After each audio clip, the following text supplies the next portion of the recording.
29-30 रु आमर तिहार लोक महोत्सव हम जोटा आमर ये अंचल 2009 रु आरंभ हो आसी आमर ये अंचल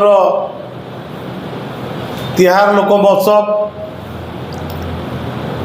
हारारी 25टा टीम अच्छी प्रतिदिन माने 29, 30, 1 तारीख विभिन्न सांस्कृतिक दल आसबे से सांस्कृतिक दल मैंने आसिक कला परिवेषण करेंगे और ये अंचल कला और संस्कृति को बचाइवाई आमर निरंतर भाव तिहार महोत्सव कमिटी निरंतर उद्यम कर अताबिरा दुर्गा पूजा को नहीं आमर तिहार महोत्सव एवं दुर्गा पूजा कमिटीर मिलित उद्यम रे प्रति वर्ष यहाँ समापन हो ट्रैफिक एवं शांति श्रृंखला आमर अताबिरा थाना अताबिरा आमर दुर्गा पूजा कमिटी मिलित उद्यम रे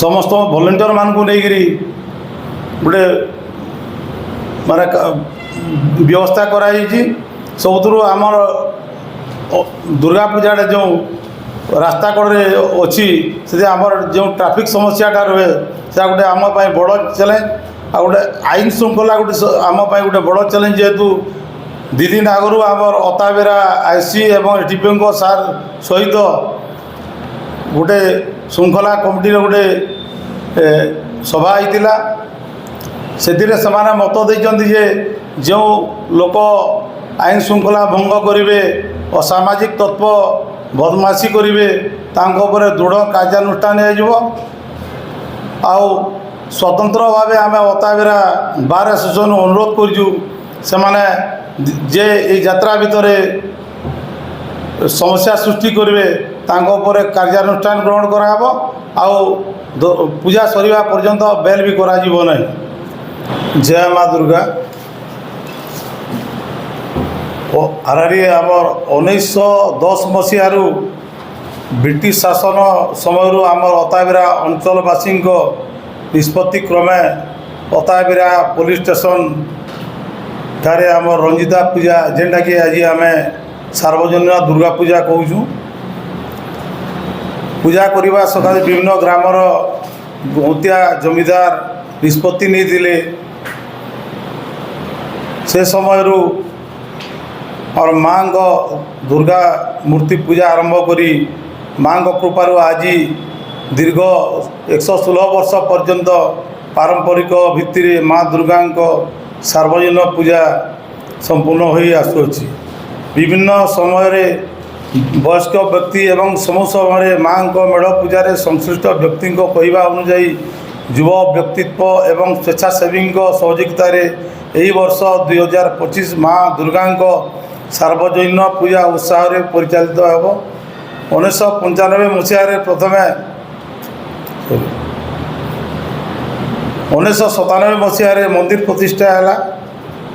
ता पूर्वर आम थानारू दुर्गा पूजा जो आरंभ होता चाल छपर तापर छातघर तापर 1997 आमर मंदिर प्रतिष्ठा है। तापर जातीय राजपथ प्रशस्तीकरण नूतन भाव माँ भव्य मंदिर प्रतिष्ठा करागला 2018 मसीह। अताबिरा अंचल यही पूजा रंजिता पूजा नाम विख्यात थिला जहाँ आज सार्वजनिक दुर्गा पूजा नाम नामित। गत 30 वर्ष सार्वजनिक दुर्गा पूजा ए अंचल पश्चिमांचल सर्वबृहत अन्नभोग सेवा दि जाऊँगी। आज ता भव्य रूप नहीं यही अंचल गोटे विख्यात भंडारा बोली परिचित। पश्चिम ओडिशार सर्वबृहत रोसई घर अताबिरा दुर्गा मंदिर ठारे यहाँ अनुष्ठित होची।